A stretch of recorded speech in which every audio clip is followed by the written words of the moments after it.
The smell of antiseptic burned my nostrils as I paced the sterile corridor, my worn sneakers squeaking against the polished hospital floor. 14 hours into a double shift, and my scrubs clung to me like a second skin, coffee stains mapping the exhaustion of my day. I tucked a strand of hair behind my ear, checking my watch for the 5th time in as many minutes. 3 more hours until I could go home to Elijah. My 5-year-old son was the only brightness in my otherwise dim existence. Since his father vanished 2 years ago, taking our savings and leaving nothing but debts, I'd been working myself to the bone as a nurse at Metropolitan General Hospital. Between shifts, student loans, and childcare, I barely kept our heads above water. Madison, we need you in room 307. Nancy, the head nurse, appeared at my elbow, her expression grim. Car accident. Multiple victims. I nodded, swallowing my fatigue. This was the job, pushing personal problems aside to tend to others in their worst moments. I followed her down the corridor, mentally preparing myself for whatever awaited in room 307. Nothing could have prepared me for him. The first thing I noticed was the silence that fell over the nurses' station, as 3 men in immaculate suits passed through. The tallest one, a broad-shouldered figure with cold, calculating eyes, glanced my way, and I instinctively lowered my gaze. The air around him seemed to thicken, making it harder to breathe. "Who's that?" I whispered to Nancy when they were out of earshot. Her eyes widened. "You don't know? That's Alessio Moretti. Don't ever get involved with him, Madison. He owns half this city, the darker half." The name sent a chill down my spine. Everyone in Eastbrook knew of the Moretti family, whispered tales of their business dealings, their ruthlessness, their power. I'd heard rumors that they'd donated the new hospital wing last year after a suspicious fire claimed their rival's warehouse. I pushed the thought away, focusing instead on the patient in 307, a young woman with a broken arm and minor contusions from the car accident. I worked methodically, checking vitals, adjusting medication, offering what comfort I could. 3 hours later, I clocked out, exhaustion settling deep into my bones. I called Mrs. Peterson, Elijah's babysitter, as I hurried toward the bus stop. "I'm just leaving now. Should be there in 40 minutes. Madison." Her voice was tight with concern. "I've been trying to reach you. Elijah's not feeling well. He's been complaining of headaches since school, and now he's running a fever." My heart stuttered. "How high?" 101.3. I gave him children's Tylenol an hour ago, but he's still warm. "I'm coming right now." I quickened my pace, anxiety propelling me forward. My son rarely got sick, and when he did, it hit him hard. A complication from his premature birth had left his immune system slightly compromised. The bus was late, of course. By the time it arrived, rain had started to fall, soaking through my thin jacket.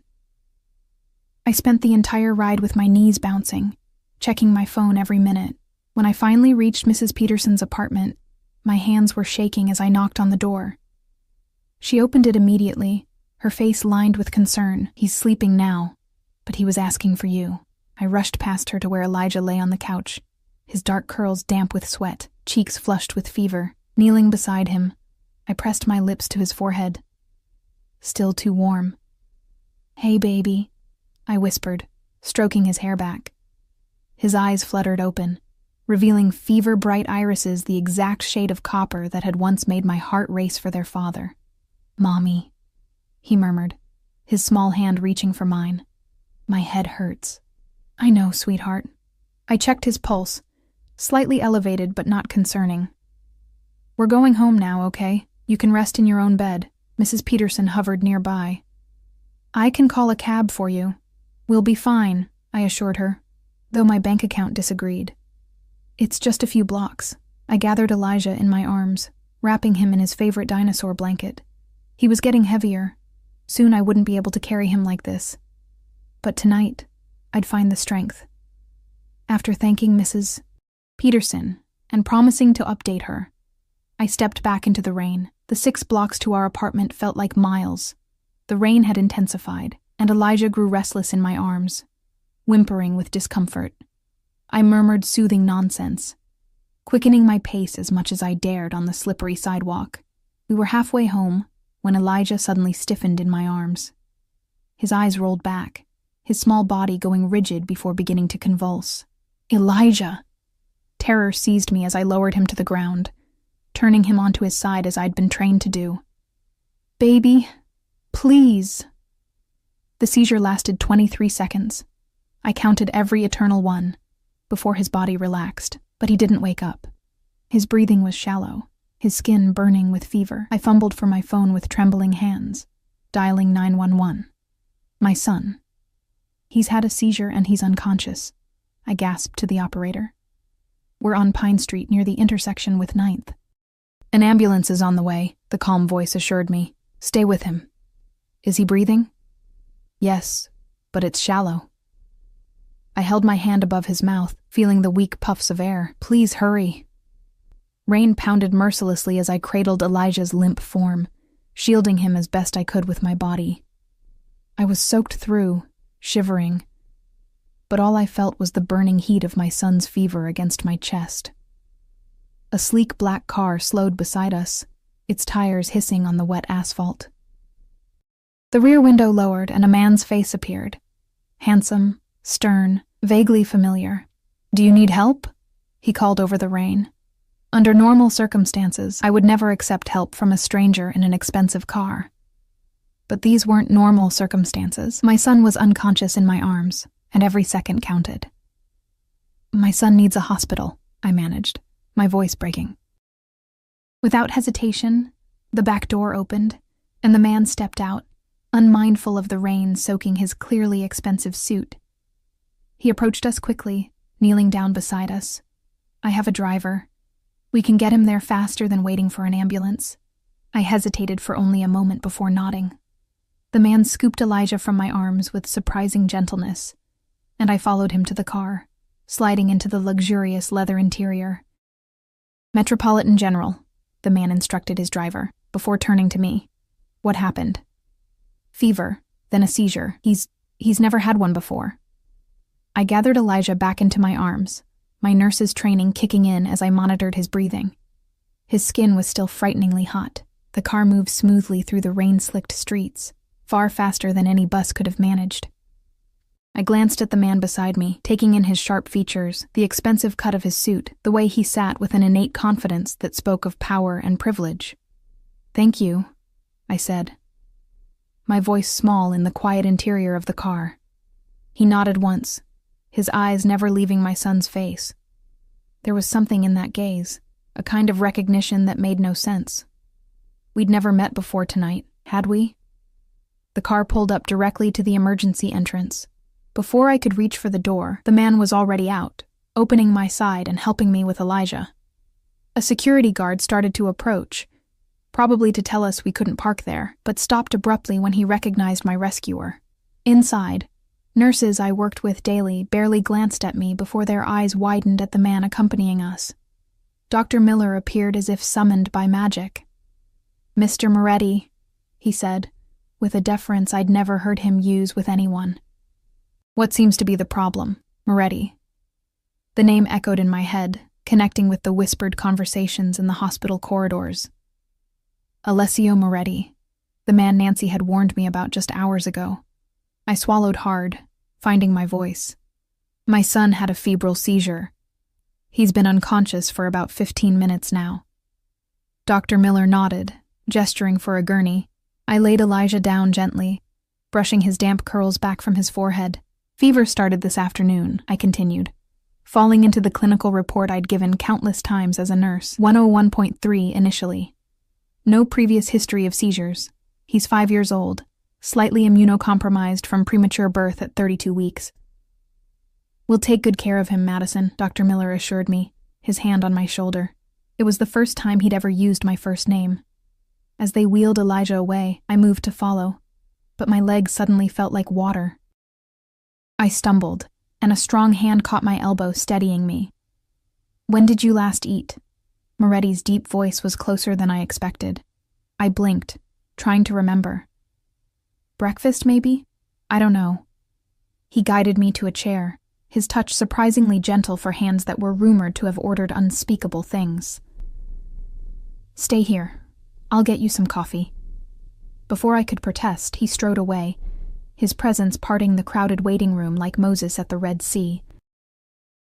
I sat there, dripping rainwater onto the linoleum floor, trying to process the surreal turn my evening had taken.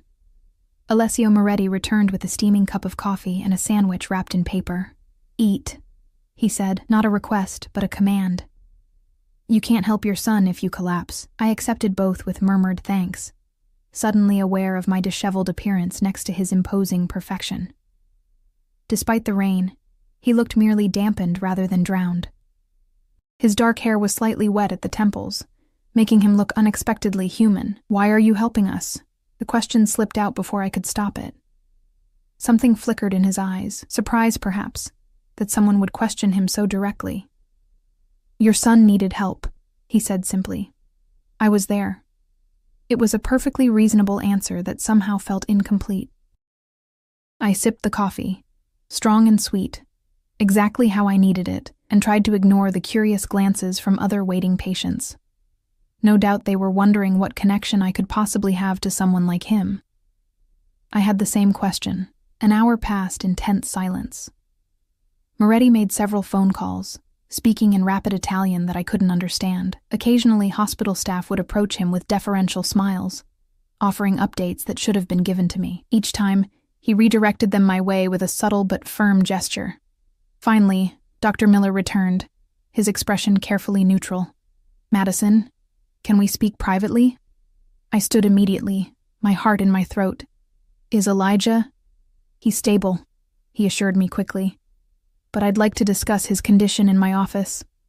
I nodded, relief making me lightheaded. I turned to Moretti, uncertain of the proper protocol. Did one thank a mafia boss and send him on his way? "Go," he said, before I could speak. "I'll wait." Why would he wait? We were nothing to him, just a random encounter in the rain. But I didn't have the energy to question it. I followed Dr. Miller down the familiar corridor to his office, a knot of dread forming in my stomach. "Please sit down, Madison." Dr. Miller gestured to a chair across from his desk. "Elijah's fever was caused by a viral infection, but that's not what concerns me. The blood work showed some abnormalities that warrant further investigation." My nurse's training recognized the careful phrasing, the way he was softening whatever blow was coming. "What kind of abnormalities?" "His white blood cell count is elevated, but not in a way consistent with a simple infection." He hesitated. "I've consulted with Dr. Ramirez in oncology. She'd like to do more tests in the morning." Oncology. The word hit me like a physical blow. "You think he has cancer?" My voice sounded distant, as if it belonged to someone else. "We don't know anything yet," Dr. Miller said firmly. "It could be many things. The tests will tell us more." I nodded mechanically, my mind racing ahead to insurance forms, treatment options, medical leave. 1,000 terrifying details. "He's awake now," Dr. Miller continued, his voice gentler. "You can see him." I followed him to Elijah's room in a daze. My little boy looked impossibly small in the hospital bed, connected to an IV and a heart monitor. His eyes brightened when he saw me. "Mommy, they gave me a popsicle." He held up a half-eaten red popsicle as evidence. I smiled through the tears threatening to spill over, sitting on the edge of his bed. "That's great, baby. How are you feeling?" "My head doesn't hurt anymore." He sucked on the popsicle, leaving a red stain on his lips. "Did I fall asleep outside? I had a weird dream." "Something like that." I smoothed his curls back, noting with relief that his skin was cooler. "You need to rest now, okay?" He nodded, already drowsy from the medication. Within minutes, his eyes fluttered closed, his breathing deep and even. I stayed beside him, holding his small hand, trying to absorb the seismic shift that had just occurred in our lives. A soft knock at the door pulled me from my thoughts. Alessio Moretti stood in the doorway, his tall frame filling the space. His eyes moved from me to Elijah, lingering on my son's sleeping face with an intensity that made me uneasy. "The doctor says he'll need to stay overnight," he said quietly. I nodded, not questioning how he knew this before I did. "Thank you for your help, Mr. Moretti." I don't know how we can repay you, but there's no debt, he interrupted, his voice low but firm. Then, after a pause, he looks like his father. The words hit me like a bucket of ice water. I stared at him, confusion giving way to a dawning horror as connections clicked into place. The familiar copper eyes, the interest in my son, the bizarre coincidence of his appearance tonight. "You know Anthony?" I whispered, my grip tightening instinctively around Elijah's hand. Moretti's expression hardened, confirming my suspicion before he even spoke. Anthony Ricci worked for me before he disappeared with something that didn't belong to him. The room seemed to tilt on its axis. Anthony had told me he was an investment banker. A lie among many, it seemed. "I don't understand," I said, though the terrible truth was already taking shape in my mind. "What does this have to do with Elijah?" Moretti stepped closer, his gaze never leaving my son's face. "Everything," he said softly. "Because Anthony Ricci isn't his father. I am." Time stopped. The hospital room, with its beeping monitors and antiseptic smell, faded to white noise as Moretti's impossible claim echoed in my head.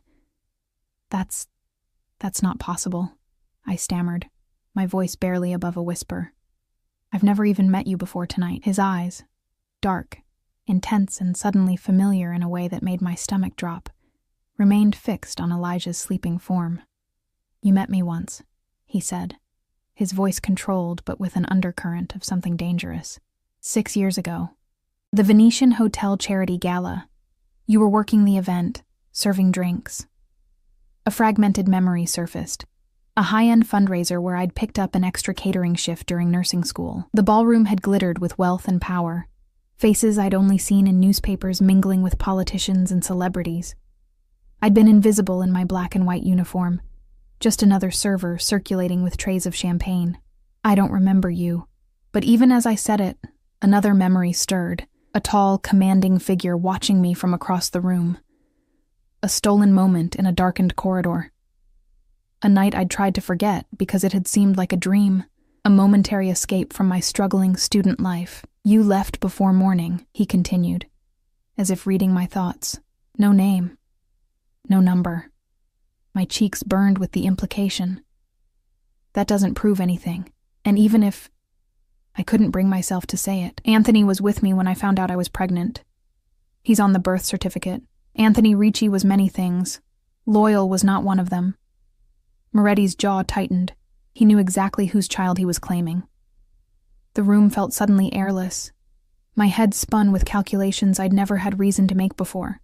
The timing of the gala, the early weeks of my relationship with Anthony, Elijah's birth, slightly premature but perhaps not as premature as I'd been told. "Why would he do that?" I whispered, more to myself than to Moretti. "Leverage." The single word dripped with contempt. He thought having my son gave him insurance. He was wrong. I looked down at Elijah, at the dark lashes fanned against his fever-flushed cheeks, the small nose that had never quite matched Anthony's, the copper eyes that I'd always attributed to some distant gene in Anthony's Italian heritage. Now, those features rearranged themselves in my mind, overlaying with the man standing before me. "You can't just walk in here and claim my son," I said, finding strength in maternal instinct. "You have no proof." "I had him followed since birth," Moretti replied calmly. "I have photographs of every milestone. His first steps in the park near your apartment, his first day of preschool, the time he fell and needed stitches on his chin last year. Ice slid down my spine. You've been watching us? All this time?" "I protect what's mine." His tone left no room for argument. But I respected the boundaries, until tonight. "This is insane," I said, my voice rising slightly before I remembered Elijah sleeping beside me. I lowered it to a harsh whisper. "You can't possibly expect me to believe you." "What? Orchestrated this entire night? Made my son sick just so you could reveal yourself?" A flash of genuine anger crossed his face. "I would never harm him. The illness is real, and potentially serious based on what the doctor told me." That brought me back to the more immediate concern, Elijah's health. Whatever this man claimed, whatever tangled web Anthony had woven around us, my priority had to be my son. "I need you to leave," I said firmly. "Whatever you think you know, whatever you want, it can wait until Elijah is better." Something shifted in Moretti's expression. A brief softening that vanished so quickly I might have imagined it.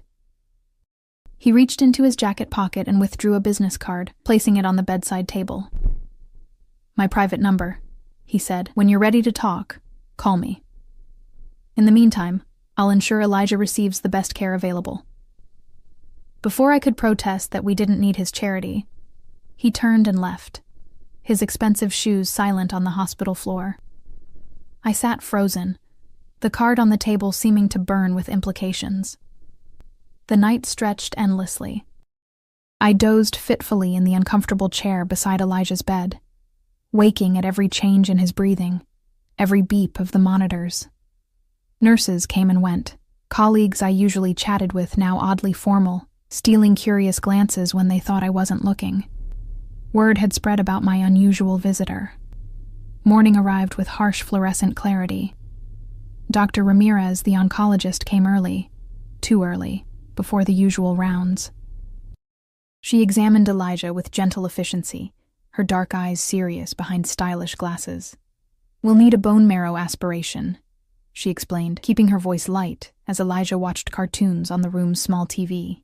"It sounds scary, but we'll make sure he's comfortable." The procedure was scheduled for 10 a.m. I helped prepare Elijah, explaining in simple terms what would happen, promising ice cream afterward.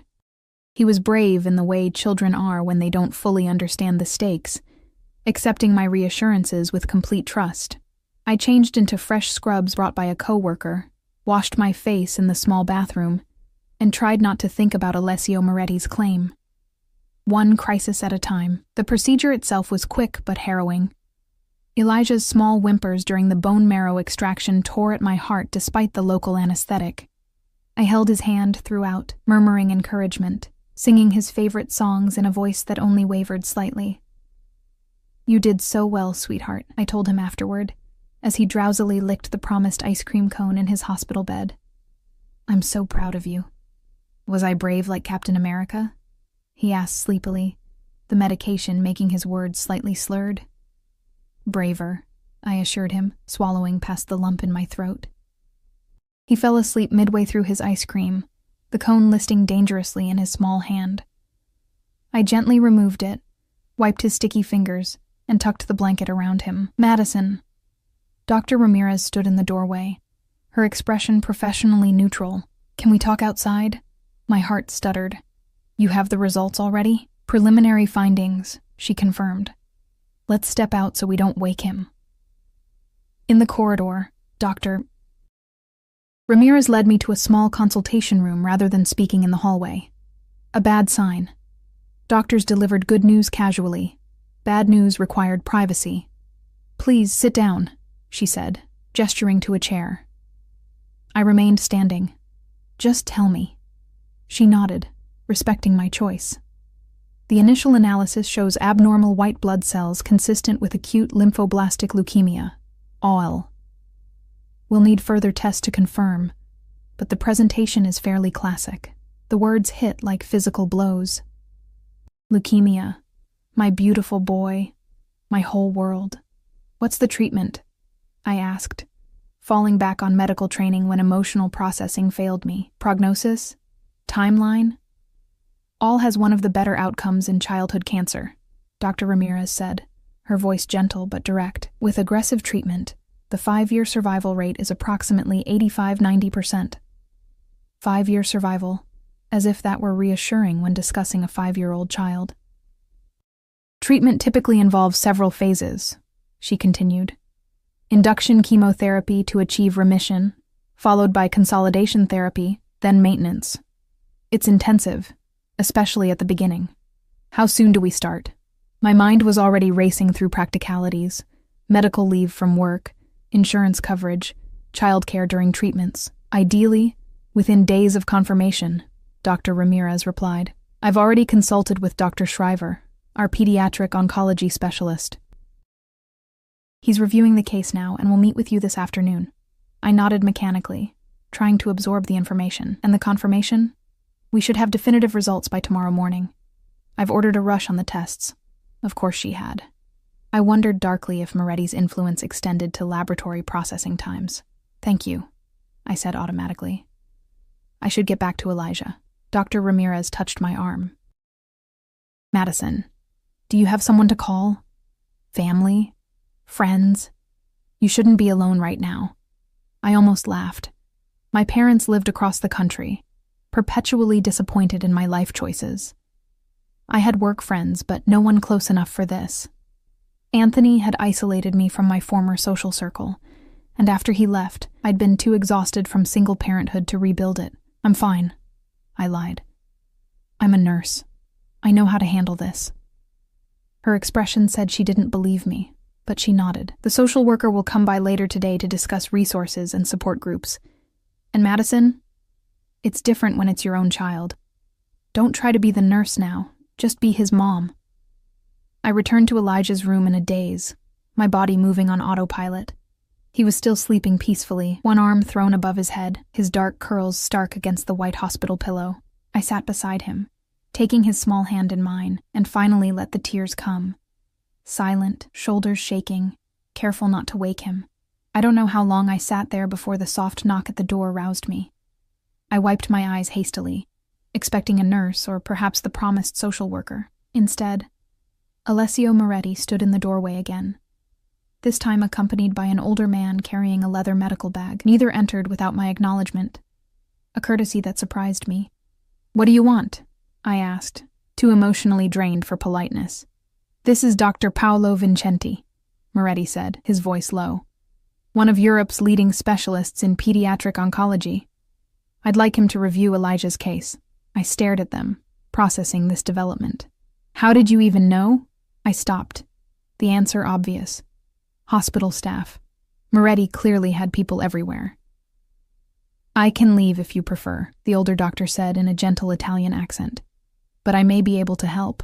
I looked at Elijah, sleeping innocently amid a potential storm of medical and paternal claims.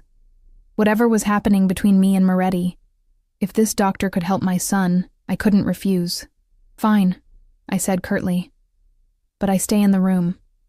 Dr. Vincenti nodded, moving to the foot of the bed where Elijah's chart hung.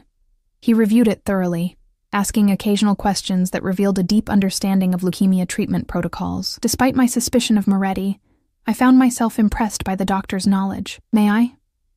Dr. Vincenti gestured toward Elijah. I nodded reluctantly. He approached with the quiet confidence of someone who had examined thousands of children, gently checking Elijah's lymph nodes without waking him, observing his breathing, examining the barely visible bruises on his arms that I'd initially attributed to normal childhood roughhousing, but now recognized as a symptom. "I'd like to review the bone marrow samples myself," he said when he'd finished. "With your permission. Can you do that?" I asked, glancing at Moretti. "I mean, legally? I have privileges at this hospital," Dr. Vincenti replied mildly. "Arranged this morning. Of course." Moretti's influence again. I wondered what strings he'd pulled, what favors called in or threats made. "If you think it will help," I said finally. "I'll also want to discuss a treatment option not typically available in the United States yet," the doctor continued. "An immunotherapy approach showing promising results in European trials." Hope flickered dangerously in my chest. "Experimental treatments cost money." "That's not your concern," Moretti interjected. I turned to him, anger flaring through my exhaustion. "It is absolutely my concern. Elijah is my son. I make the decisions about his care, his treatment, his future." "Our son," Moretti corrected, his voice deadly quiet. The tension in the room thickened. Dr. Vincenti cleared his throat discreetly. "Perhaps I should review the current test results and return later to discuss options." Moretti nodded almost imperceptibly, and the doctor excused himself with a sympathetic glance in my direction. When the door closed behind him, I found myself alone with a man who claimed to be my son's father, and had the power to make hospitals bend to his will. "You can't just waltz in here and take over," I said, keeping my voice low but intense. "You have no legal right to Elijah. I could change that with one phone call," Moretti replied, his tone matter-of-fact rather than threatening. "DNA tests, Lawyers, custody hearings, is that what you want? The implication sent cold fear through me. A custody battle with a man like Alessio Moretti would be no battle at all. It would be annihilation. He had unlimited resources, influence, power. I had a nurse's salary and student loan debt. What I want, I said carefully, is for my son to get better. That's all that matters right now. Something like respect flickered in his eyes. On that, we agree. Elijah stirred, his eyelids fluttering. Moretti stepped back immediately, as if sensing my need to shield my son from this complicated situation. Mommy? Elijah's voice was small and confused as he blinked awake. I'm here, baby. I stroked his hair, positioning myself to block his view of Moretti. How are you feeling? Hungry. His face brightened. Can we have pancakes? I'll see what we can do, I promised, my heart aching at the normalcy of his request amid such abnormal circumstances. The car from last night, Elijah said suddenly, noticing Moretti despite my attempt to shield him. You had the big car in the rain. Moretti stepped forward, his expression softening in a way I wouldn't have thought possible. Yes, that was my car. I'm glad you're feeling better, Elijah. My son studied him with innocent curiosity. Are you a doctor too? No, Moretti replied with a small smile that transformed his stern features. Just a friend of your mother's. I bit my tongue at the presumption, but Elijah accepted this explanation easily enough. Do you like pancakes? He asked, with a child's ability to focus on essentials. Before Moretti could answer, a nurse entered with a breakfast tray, not the usual hospital fare of rubbery eggs and toast, but a covered silver plate that looked like it came from a 5-star restaurant. She set it before Elijah with a flourish, revealing perfectly golden pancakes arranged in the shape of a dinosaur, complete with fruit features and bacon spikes. Elijah's eyes widened with delight. Wow! Look, Mommy, it's a stegosaurus, the nurse smiled.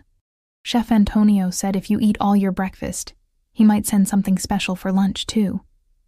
Chef Antonio? Metropolitan General didn't have a chef. I glanced at Moretti, whose expression revealed nothing, but I knew with certainty this was his doing. What do you say, Elijah? I prompted, falling back on routine parenting in this surreal situation. Thank you, he said cheerfully, already reaching for his fork. The nurse left, and I found myself in the bizarre situation of watching my son eat gourmet pancakes, while a mafia boss who claimed paternity stood by like it was perfectly normal. I should go, Moretti said finally, his eyes lingering on Elijah. I have matters to attend to. Dr. Vincenti will return this afternoon with his assessment. I nodded stiffly, uncertain of the protocol for this unprecedented situation. Madison. He stepped closer, lowering his voice. I understand your hesitation. But everything I do now is for his benefit. And 6 years of absence? I challenged quietly. Was that for his benefit too? His expression hardened. I didn't know he existed. When I discovered Anthony's deception, you were already established as a family. I made the decision to watch from a distance rather than disrupt his life. How thoughtful, I said, unable to keep the bitterness from my voice. Things have changed now, he replied, unruffled by my tone. His health takes priority over all else. With that, he turned to leave, pausing at the door. My driver will remain at your disposal. When Elijah is discharged, he'll take you both home.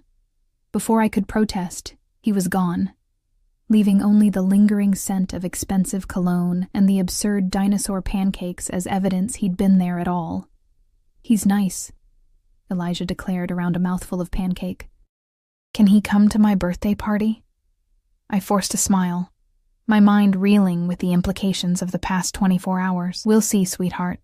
Let's focus on getting you better first. Am I sick? He asked, his copper eyes, Moretti's eyes, I now realized, suddenly worried. Like, really sick? I sat on the edge of his bed, choosing my words carefully. You have something in your blood that's making you feel bad, but the doctors are going to fix it. It might take some time, and some of the medicine might make you feel yucky at first, but you're going to be okay.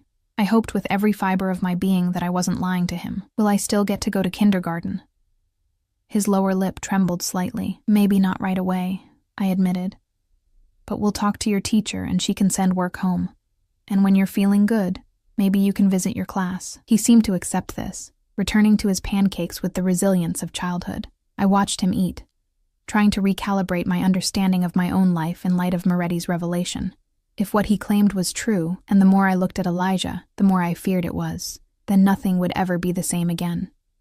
A man with dangerous power and unknown intentions had just walked into our lives, claiming the most precious thing in my world.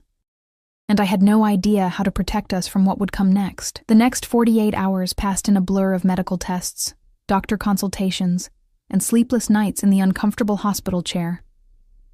Elijah's diagnosis was confirmed: acute lymphoblastic leukemia, and a treatment plan began to take shape, a complex roadmap through terrain I never wanted to travel. Dr. Vincenti, Moretti's specialist, worked alongside Dr. Shriver, the hospital's pediatric oncologist, in an unusual collaboration. I sat through their joint presentation on treatment options, clutching a coffee gone cold, trying to absorb words like induction therapy and minimal residual disease, while maintaining a facade of composure. The European protocol I mentioned, Dr. Vincenti explained, his accent softening the harsh medical terminology, combines standard chemotherapy with a targeted immunotherapy that has shown promising results in reducing side effects and improving long-term outcomes. Is it approved here? I asked, my nurse's training prompting the question. Dr. Shriver shook his head. Not yet. It's still in clinical trials in the U.S. But, Dr. Vincenti continued, Elijah could be enrolled in the trial. I've already spoken with the research team. They're prepared to accept him immediately. I didn't ask how this miraculous opening in a likely competitive clinical trial had materialized overnight. Moretti's influence was becoming a constant, unsettling presence. Invisible, but undeniable. What about insurance? I asked, the practical concern impossible to ignore. Will they cover experimental treatment? The doctors exchanged glances. The trial costs are covered by the research grant, Dr. Shriver said carefully, and I've been informed that all additional expenses will be handled. By Moretti, of course. The man was systematically removing every obstacle, taking control in ways both helpful and terrifying. When would treatment begin? I pushed the financial implications aside for the moment. Ideally, tomorrow, Dr. Vincenti replied. Time is of the essence with all, especially considering the aggressive markers in Elijah's blood work. I nodded, trying to process what this meant. Tomorrow my 5-year-old would begin a battle against cancer, with chemicals flowing into his small body, attacking both the disease and his healthy cells indiscriminately. I'll need to prepare him, I said, my voice steadier than I felt, and make arrangements for work, for our apartment. All taken care of, came a deep voice from the doorway. Alessio Moretti stood there, immaculate in another perfectly tailored suit, his presence immediately dominating the room. The doctors straightened almost imperceptibly. Medical leave has been arranged with your supervisor, he continued, stepping into the room. Fully paid, indefinite duration. Your apartment is being maintained, and your bills are covered. Anger flared through my exhaustion. You had no right. I merely removed distractions, he interrupted smoothly. So you can focus entirely on Elijah. The presumption was breathtaking, yet beneath my indignation lurked traitorous relief, the crushing weight of financial worry temporarily lifted from my shoulders. May we have the room, please? I asked the doctors, needing to address this intrusion without an audience. They departed quickly, Dr. Vincenti with a sympathetic glance that suggested he understood the complexity of the situation. When the door closed, I turned to Moretti, keeping my voice low to avoid disturbing Elijah, who was napping after his latest round of tests. You can't just take over my life, I said, the words sharp despite my attempt at control. I don't need your charity. It isn't charity, he replied, unmoved by my anger. It's my responsibility, my son. You have no proof he's your son, I interrupted, though the denial felt increasingly hollow each time I looked at Elijah's features. Moretti reached into his jacket pocket and removed a folded paper, offering it to me without comment. I took it reluctantly, unfolding what proved to be laboratory results, a DNA paternity test. The conclusion was highlighted in yellow, 99.9998% probability of paternity. My knees weakened. I sank into the nearby chair, staring at the irrefutable evidence. How did you get this? The same way I get everything I need. he said simply. I had samples collected during his initial tests. The violation of privacy should have outraged me, but I was too numb to feel anything beyond resignation. The paper trembled slightly in my hand. "What do you want from us?" I asked finally, looking up at him. Something shifted in his expression. A softening around the eyes, perhaps, or a minute relaxation of his jaw. "I want my son to live. Beyond that, we have much to discuss, but not here. Not now." I glanced at Elijah, sleeping peacefully despite the IV in his small arm. His dark curls, Moretti's curls, had fallen across his forehead. The resemblance was painfully obvious now that I allowed myself to see it. "He starts treatment tomorrow," I said, focusing on the immediate concern. "He'll be scared." "I'll be here," Moretti stated, as if his presence at a child's cancer treatment were the most natural thing in the world. "He doesn't know you," I pointed out, "and I haven't decided how or if to tell him about this." I waved the paternity test before folding it and slipping it into my pocket.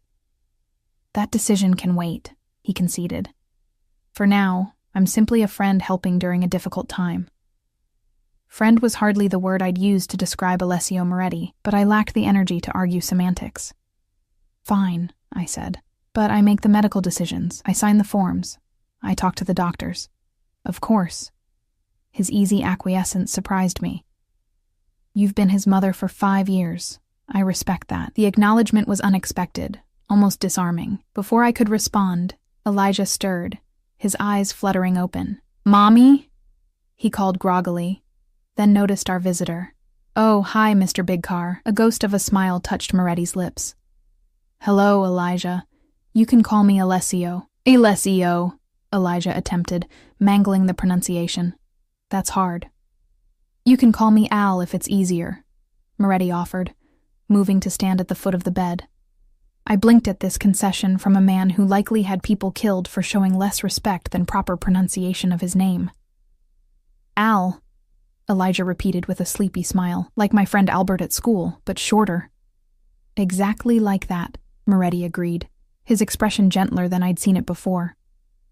"Are you still here because I'm sick?" Elijah asked with a child's directness. Moretti glanced at me, as if seeking permission before answering. I gave a small nod, curious despite myself to see how he'd handle this. "Yes," he said simply. "I want to help you and your mom while the doctors make you better." Elijah considered this. "Are you rich?"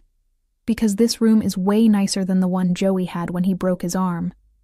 I flushed with embarrassment, but Moretti chuckled, a warm, genuine sound that transformed his severe features. "Yes, I suppose I am. Does that bother you?" Elijah shook his head. "Nope. Mom says being rich or poor doesn't make you good or bad. It's what's in your heart that matters." Moretti's eyes met mine over Elijah's head, an unreadable expression in their depths. "Your mother is a wise woman." A nurse entered with Elijah's medication, temporarily relieving the strange tension in the room. As she checked his vitals and adjusted his IV, I used the opportunity to compose myself, unsettled by the surreal domesticity of the moment. When the nurse left, Elijah yawned widely. "I'm bored. There's nothing to do here." Before I could offer to read one of the books I'd brought from home, Moretti spoke up. "Perhaps I could help with that." "What do you like to do, Elijah?" "I like dinosaurs," my son replied immediately, "and Lego, and space stuff. Mom got me a telescope for Christmas, but it's hard to see stars in the city." "All excellent interests," Moretti said seriously, as if discussing business with an equal. "Would you like something to play with while you're here?" Elijah nodded eagerly. Moretti made a brief phone call in Italian, his voice low and authoritative. 20 minutes later, a man appeared with several large shopping bags, which he handed to Moretti before departing without a word. "Let's see what we have," Moretti said, bringing the bags to Elijah's bedside with the air of a magician about to perform a trick. From the bags emerged an extensive Lego dinosaur set, a tablet loaded with educational games and movies, a small but high-quality telescope, for when you can see the sky again, dinosaur-themed pajamas, and a stuffed stegosaurus that Elijah immediately hugged to his chest. "This is the best day ever," Elijah declared, his illness momentarily forgotten in the excitement of new treasures. I should have been annoyed at the extravagance, the obvious attempt to buy my son's affection. Instead, I found myself blinking back tears at the simple joy on Elijah's face, a bright moment amid so much darkness. "Thank you," I said quietly to Moretti, while Elijah examined his new telescope. That was thoughtful. He nodded once, accepting the gratitude without comment. There was something almost vulnerable in his expression as he watched Elijah, a glimpse of the man behind the fearsome reputation. The rest of the day passed in relative peace, with Elijah alternating between naps and playing with his new toys. Moretti stayed, his presence gradually becoming less intrusive as he maintained a respectful distance, intervening only when he could be helpful. When evening came, a nurse appeared with dinner, not hospital food, but a child-friendly meal from what was clearly an upscale restaurant. For me, there was a container of homemade pasta that smelled divine after days of cafeteria sandwiches. "You should go home tonight," Moretti said as I picked at the pasta. "Get proper rest before tomorrow's treatment begins." I shook my head automatically. I'm not leaving him. "Madison." He leaned forward, lowering his voice. "You've been in that chair for 2 nights. You're exhausted. Elijah needs you at your strongest tomorrow." The logic was sound, but maternal instinct resisted. What if he wakes up scared? What if something happens? "I'll stay," Moretti said simply. "I'll call you immediately if anything changes." I stared at him, searching his face for deceit or ulterior motive. "You want me to leave my sick child with a man he met 2 days ago, with his father?" He corrected, the words still strange and jarring. "He doesn't know that," I reminded him sharply. Moretti sighed, a rare display of frustration breaking through his composed exterior.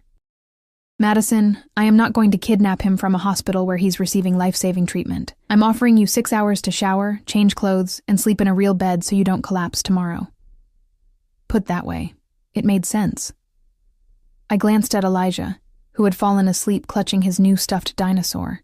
He'd be unconscious for hours, with nurses checking regularly. 6 hours, I conceded finally. "And you call me if he so much as sneezes." "You have my word," Moretti said solemnly. I gathered my purse, feeling strangely disconnected from reality, as I prepared to leave my son in the care of a man who was essentially a stranger. A dangerous stranger with a DNA connection I was still struggling to accept. "My driver will take you," Moretti said, gesturing toward the door where a man in a dark suit had materialized silently. Too tired to argue, I followed the driver to the elevator, through the lobby, and into a sleek black car, identical to the one from that rainy night. As we pulled away from the hospital, a wave of emotion threatened to overwhelm me. Fear for Elijah, confusion about Moretti, exhaustion from the past days of uncertainty. The car stopped in front of my apartment building, the driver opening my door with formal courtesy. "I'll wait here, ma'am. Mr. Moretti's instructions are to return you to the hospital whenever you're ready." I nodded vaguely, trudging up the 3 flights to my apartment. When I unlocked the door, I stopped short in confusion. My apartment, normally cluttered with toys, nursing textbooks, and the general debris of single motherhood, was immaculate. Fresh flowers sat on the kitchen counter. The refrigerator, when I opened it in bewilderment, was stocked with fresh groceries. On the table lay a note in elegant handwriting. "Everything is prepared for when Elijah comes home. Rest well. A.M." The presumption should have infuriated me, but in my exhausted state, I could only marvel at the thoroughness of Moretti's intervention in our lives.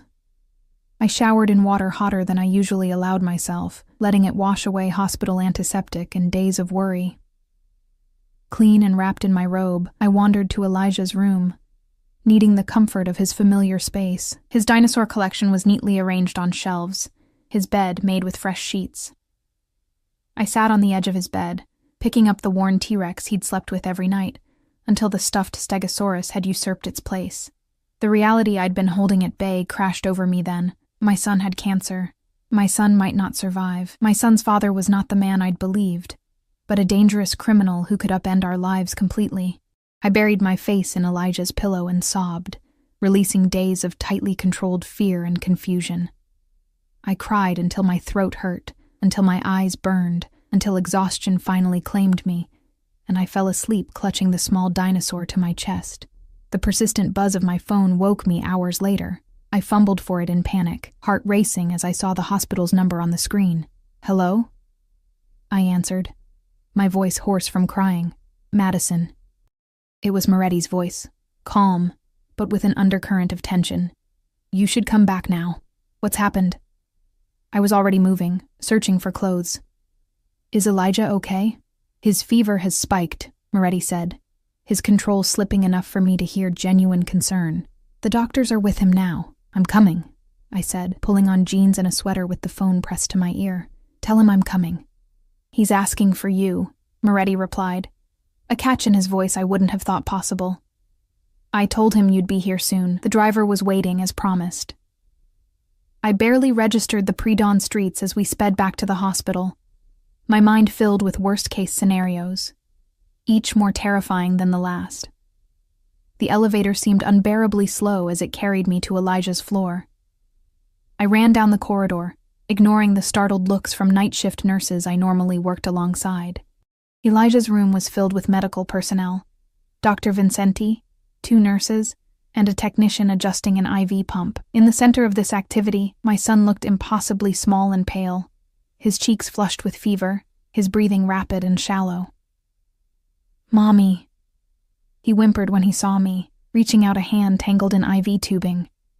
I rushed to his side, heart breaking at his distress. "I'm here, baby. I'm right here." Over Elijah's head, I met Dr. Vincenti's grave expression. "What happened?" "Infection," he said succinctly.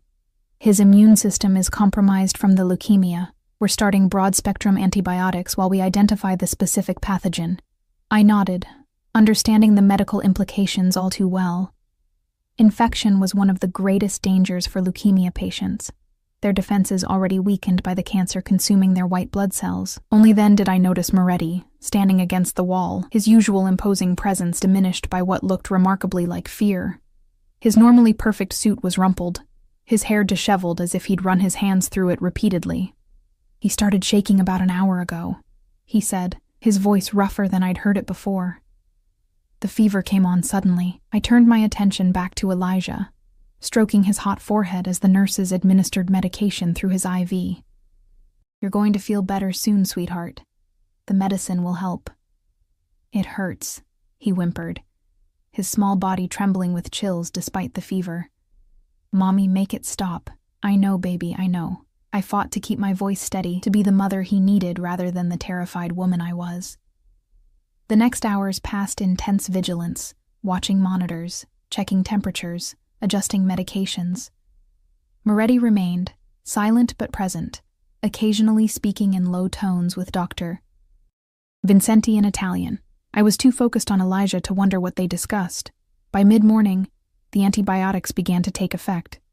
Elijah's fever dropped slightly, his breathing eased, and he fell into a more natural sleep. Only then did I allow myself to collapse into the chair beside his bed, the adrenaline of fear giving way to exhausted relief. "You should eat something," Moretti said, appearing at my side with a coffee and a pastry from the hospital cafe. I accepted both gratefully, realizing I was ravenous. "Thank you. For calling me. For staying with him." He nodded, taking the seat across from me. For a moment, we were just 2 people united in concern for the child between us. Not nurse and mafia boss, not victim and intruder, not even mother and newly discovered father. Just 2 humans terrified of losing something precious. "He's strong," Moretti said after a while, watching Elijah's chest rise and fall with more regular breathing. "Like his mother." The unexpected compliment caught me off guard. "He is," I agreed, "but this, all of this, it's too much for a child his age." "Children adapt," he replied. "They find strength in the people around them, in knowing they're protected, cared for." I studied his profile as he watched Elijah, seeing genuine emotion in the set of his jaw, the intensity of his gaze. Whatever else Alessio Moretti might be, his concern for my son, our son, appeared genuine. "What happens after this?" I asked quietly. "When he's better? What do you expect?"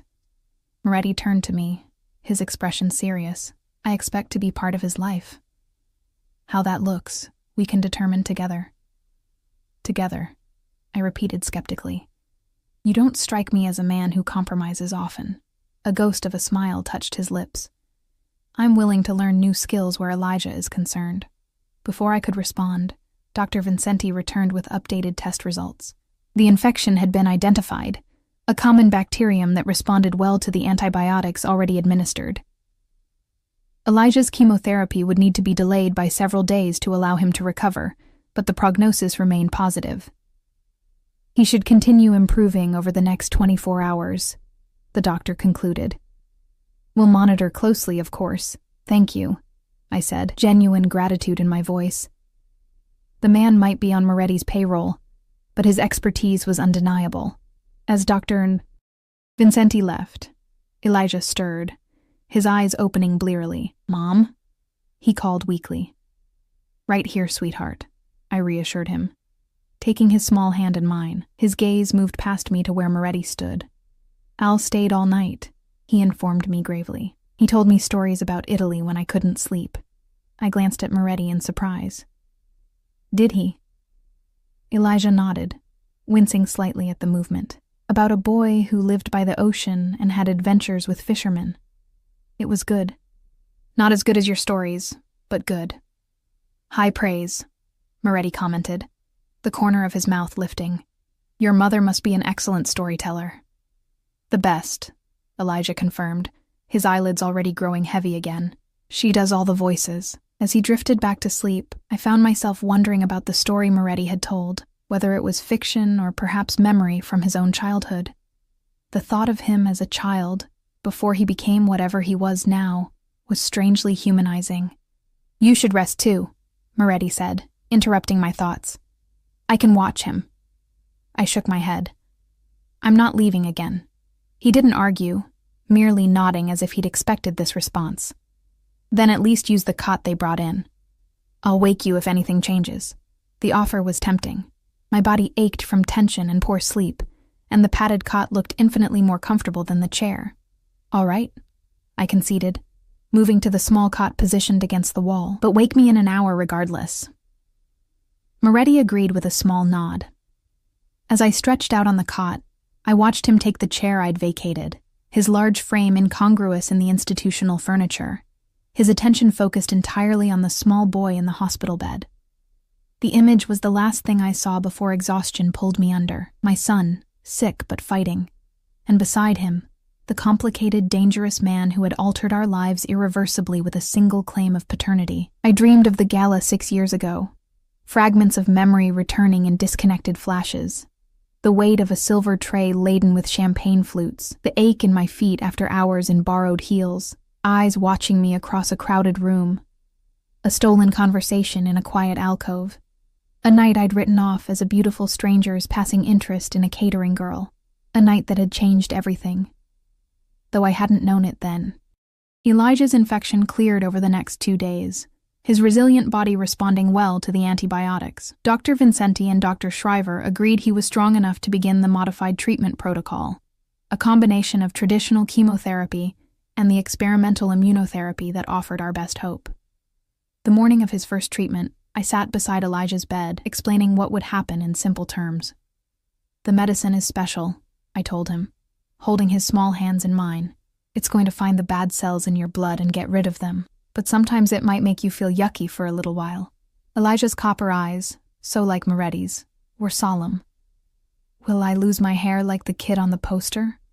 The pediatric oncology ward had educational posters showing children at various stages of treatment. Of course, Elijah had noticed. You might, I answered honestly. But hair grows back, and we can get you some cool hats if you want.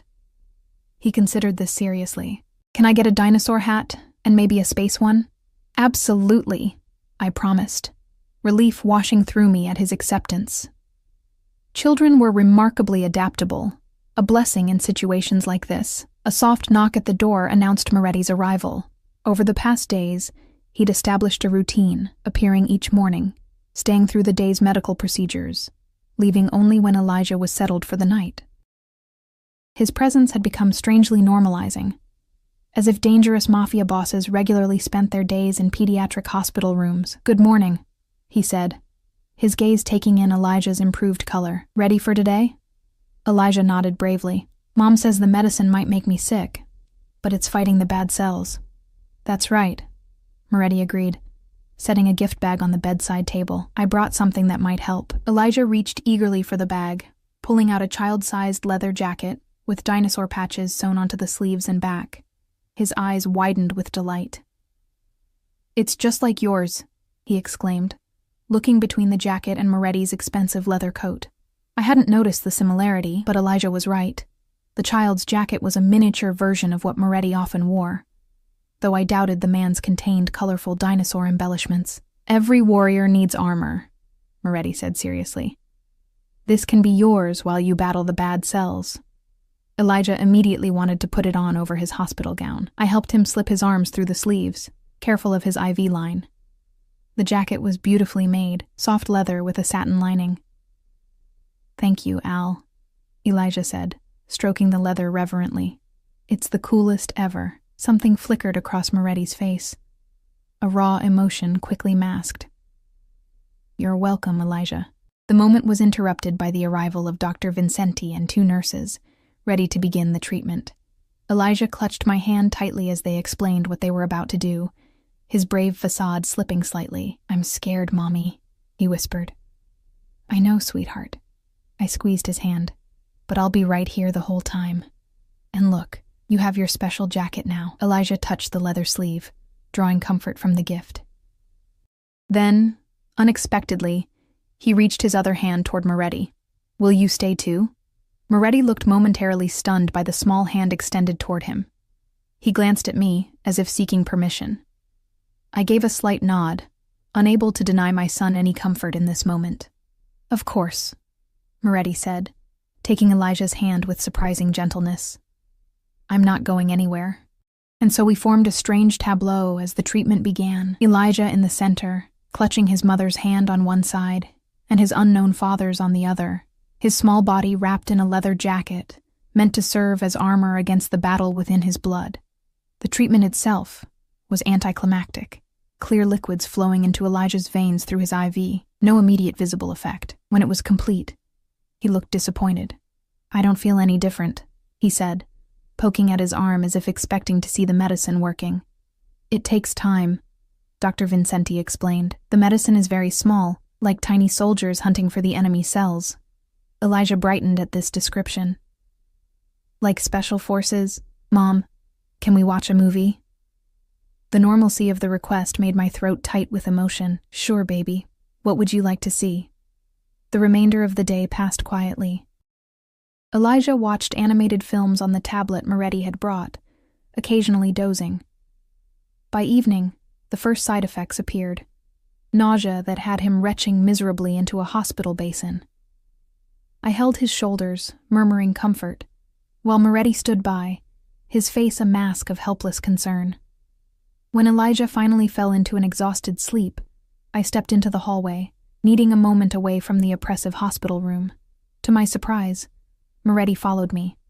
"You should get some rest," he said, studying my face with unsettling intensity. "You look exhausted." "I'm fine," I replied automatically. His expression made it clear he didn't believe me. "Madison, you can't help him if you collapse. Use the suite I've arranged down the hall, just for an hour or 2. I'd been resisting the suite, a hospital room converted into something resembling a luxury hotel, complete with a real bed and private bathroom. Accepting it felt like conceding too much ground in whatever unspoken negotiation existed between us. "He needs me here," I insisted. "He's asleep," Moretti countered. "The night nurse will call immediately if he wakes. You're no good to him running on empty." The logic was sound, but it wasn't really about logic. It was about control, the one thing I'd maintained in the face of Moretti's systematic infiltration of our lives. "Why are you doing all this?" I asked suddenly. "The specialists, the suite, the gifts. What do you really want?" His expression shifted, becoming more guarded. "I told you that he's your son. Fine, but that doesn't explain." I gestured vaguely at everything around us. "All of this." Moretti was silent for a moment, his eyes darkening. "When I was 10, he said finally, his voice lower than usual, "my younger brother was diagnosed with leukemia. My father, a man of considerable resources, spared no expense for his treatment. The personal revelation surprised me. Moretti hadn't shared anything of himself before. Did he survive? I asked softly. No. The single word carried the weight of old grief. The treatments then were more primitive. He suffered greatly before the end. Understanding dawned.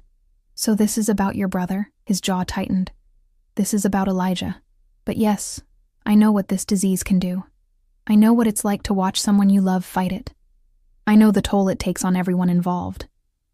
The admission, especially the casual use of love in reference to Elijah, caught me off guard.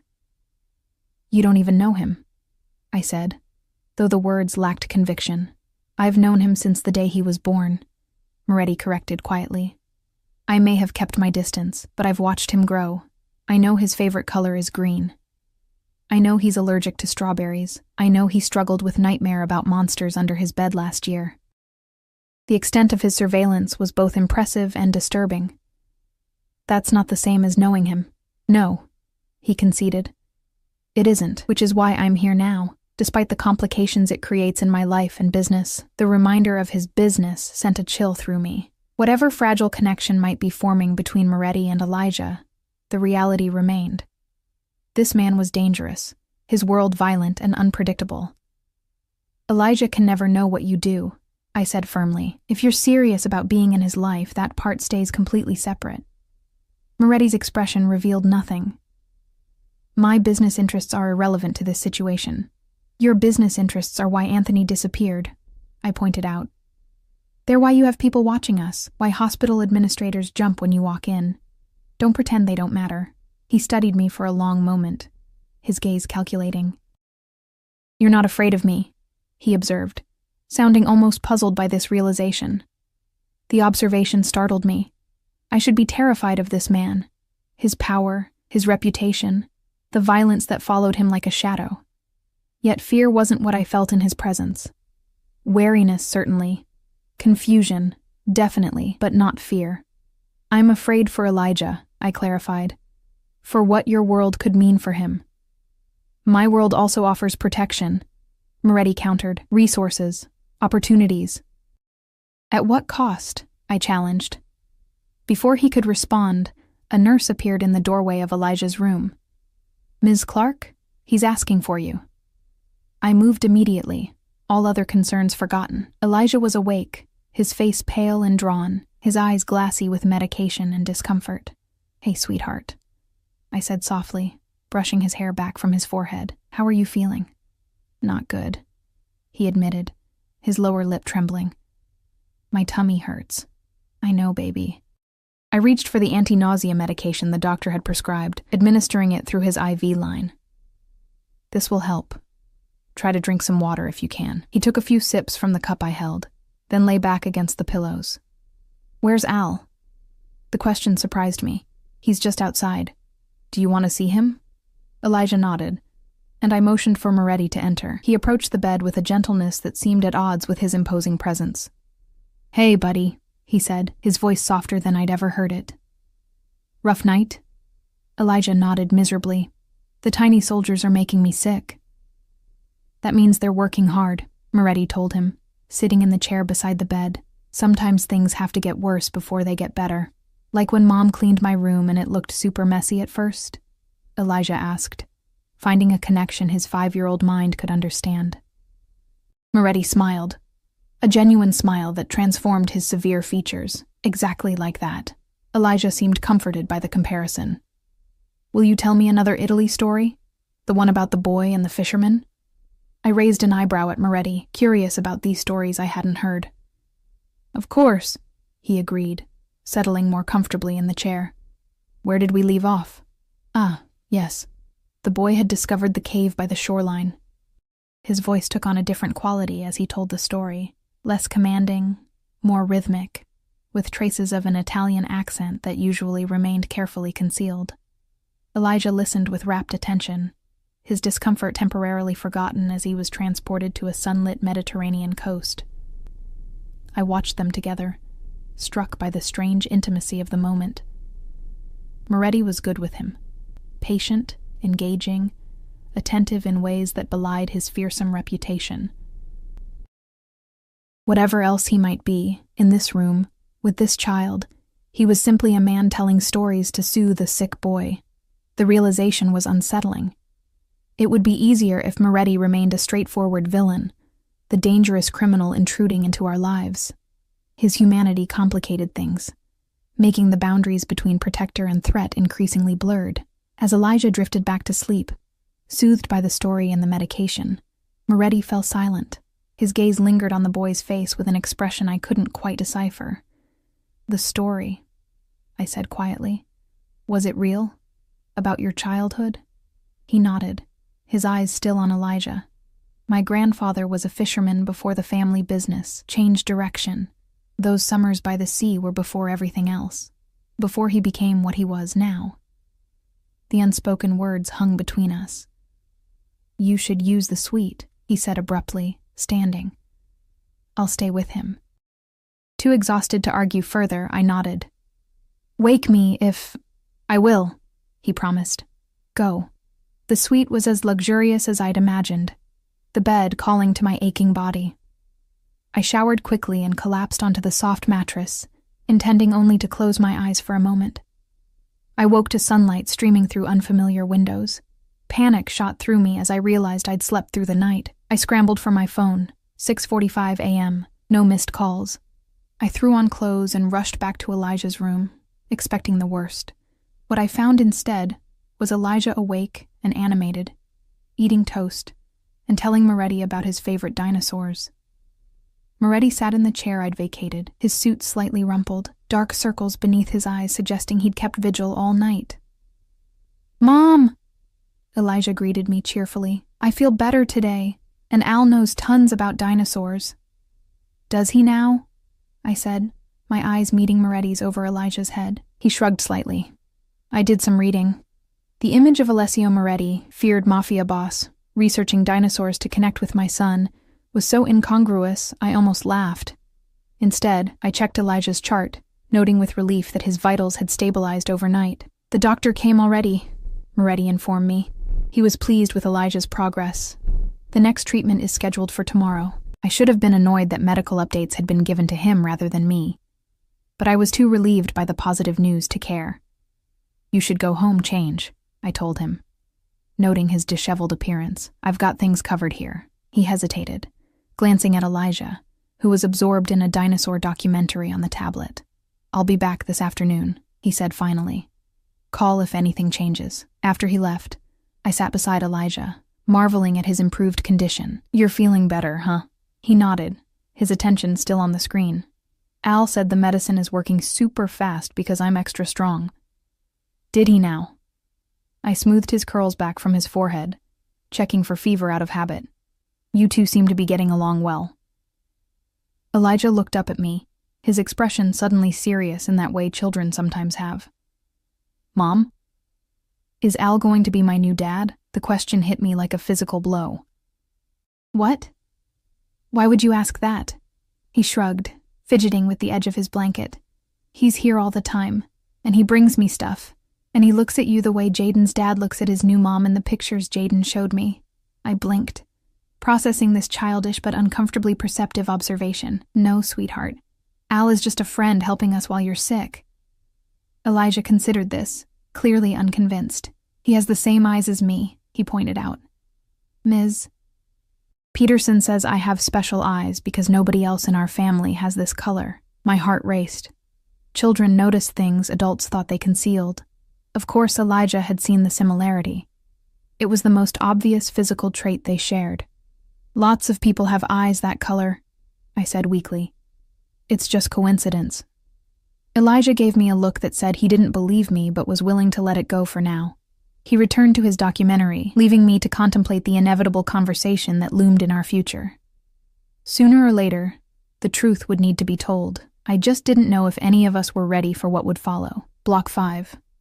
3 months passed in a blur of hospital visits, treatments, and cautious hope. Elijah responded well to the experimental protocol, his blood work showing promising improvements, the cancer cells retreating before the combined assault of chemotherapy and immunotherapy. As his body fought the disease, Our lives settled into an unexpected routine. Moretti became a constant presence, arranging for the best specialists, ensuring Elijah's comfort, gradually establishing himself as more than a temporary visitor in our lives. The day Dr. Vincenti delivered the news we'd been desperately waiting for. We were all together in Elijah's hospital room. My son sat cross-legged on the bed, wearing his dinosaur jacket despite the room's warmth, playing a board game with Moretti. "The results are excellent," Dr. Vincenti announced, his formal demeanor softening with genuine pleasure. "Elijah is in remission. The treatment has been remarkably effective." The words washed over me like a wave, leaving me lightheaded with relief. "Remission," I repeated, the medical term suddenly the most beautiful word in existence. "What does that mean?" Elijah asked, looking between the adults with curious eyes. "Am I all better?" Dr. Vincenti approached the bed, sitting on the edge to address Elijah directly. "It means the bad cells we've been fighting are gone for now. You'll still need some medicine to make sure they don't come back, but much less than before." "Does that mean I can go home?" Elijah's face brightened at the prospect. "Yes," the doctor confirmed. "You can go home tomorrow. You'll come back for checkups, but you can sleep in your own bed." Elijah cheered, throwing his arms around the startled doctor. Over his head, Dr. Vincenti's eyes met Moretti's, a silent message passing between them. Whatever his other loyalties, the doctor's care for Elijah had been genuine. When we were alone again, an awkward silence fell. Home. The word carried different implications now. The apartment Moretti had maintained in our absence. The life we would return to, but changed, irrevocably, by the man standing before me. "We should celebrate," Moretti said finally. "A proper meal, not hospital food." "Can we get pizza?" Elijah asked hopefully. "With extra cheese?" Moretti smiled indulgently. "Whatever you want." That evening, Elijah's hospital room transformed. Staff wheeled in a proper table, covered with a white cloth. A chef from some high-end restaurant Moretti undoubtedly owned appeared with the promised pizza. Gourmet ingredients arranged artfully, but still recognizably the comfort food a 5-year-old craved. We ate together, the three of us, like a family celebrating good news. Watching Elijah laugh as Moretti told him stories of Italy, I allowed myself to acknowledge the truth I'd been avoiding. In these months of crisis, we had become something like a unit. Not conventional, certainly not normal, but connected by more than just Elijah's DNA. Later, when Elijah was asleep, Moretti joined me by the window. The night skyline of the city spread before us, lights twinkling like earthbound stars. "We need to discuss what happens next," he said quietly. I nodded, knowing this conversation was inevitable. "I've been thinking about that too. I want to be part of his life," Moretti stated simply. "Officially, legally. As his father," I clarified, speaking aloud the title we'd both carefully avoided. "Yes." His expression remained controlled, but tension radiated from his shoulders. "He deserves to know the truth." I turned to face him fully. "And what exactly is the truth, Alessio? That his father is a man whose business associates disappear when they betray him? That his family legacy includes threats and violence?" His jaw tightened. "My world is more complex than you imagine." "That's not a denial," I pointed out. "No," he agreed after a pause. "It's not. Honesty, at least. I appreciated that. I can keep that part of my life separate," he continued. "Many men do. Until it follows you home," I countered. "Until someone decides to hurt you through him." The flicker of darkness in his eyes told me I'd touched on his own fear. Anyone who tried would not live to regret it. The quiet certainty in his voice sent a chill through me, reminding me of exactly who I was dealing with.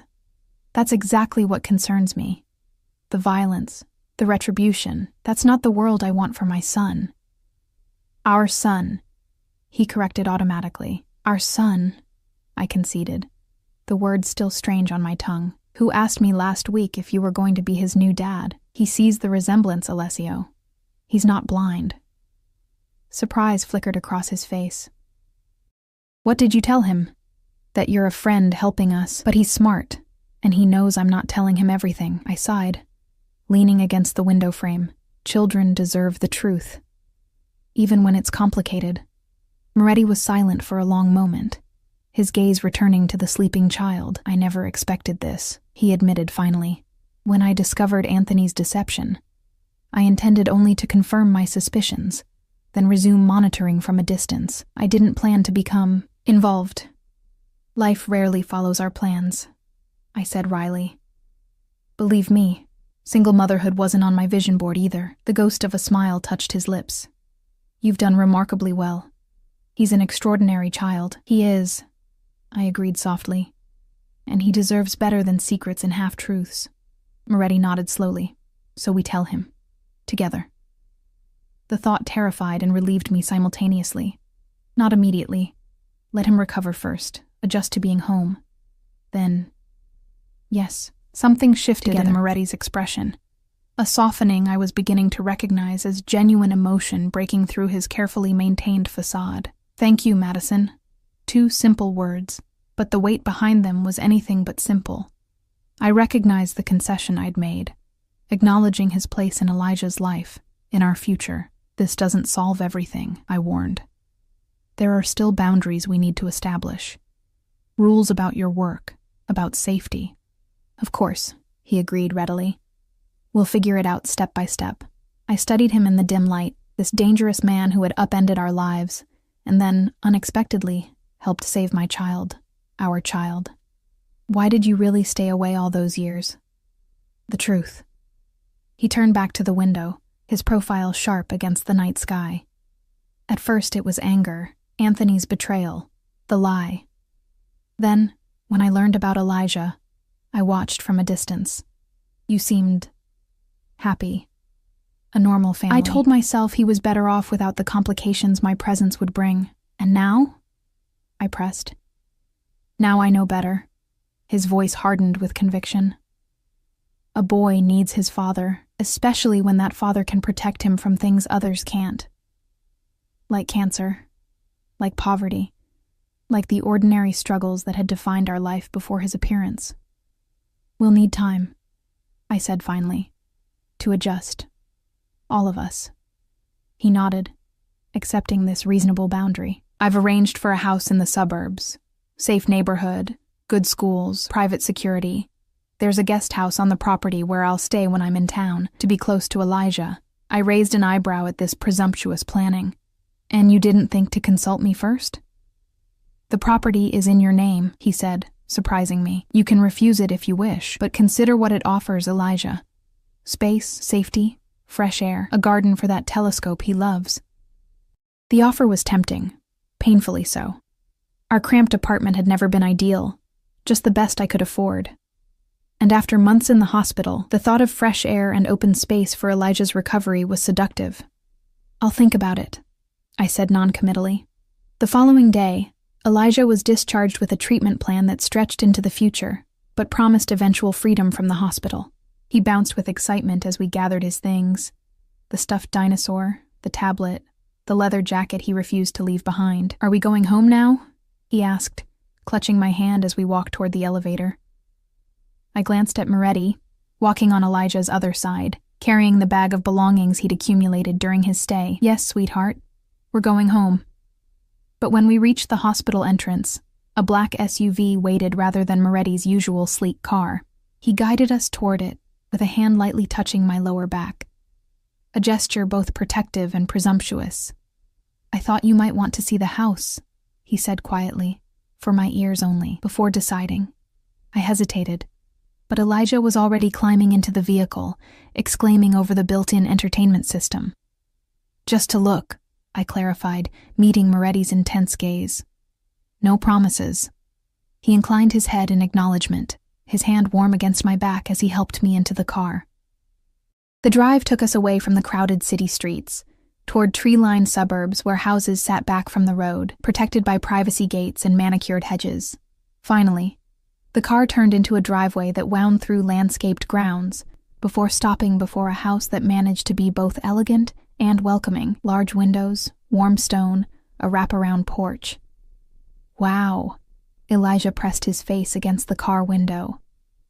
Is this where Al lives? No, Piccolo, Moretti replied, using the Italian endearment that had become habitual. This is for you and your mother. Elijah's eyes widened. For us? Really? I shot Moretti a warning glance. He was overstepping by presenting this as a done deal. But he merely opened the car door, helping Elijah down with gentle hands. "Let's look inside, shall we?" he suggested. The interior was as impressive as the exterior. Spacious rooms filled with natural light, furnished with a blend of elegance and comfort that somehow captured my personal taste, despite Moretti never having asked about it. Elijah ran from room to room, each discovery eliciting fresh exclamations of delight. "Mom, there's a dinosaur room!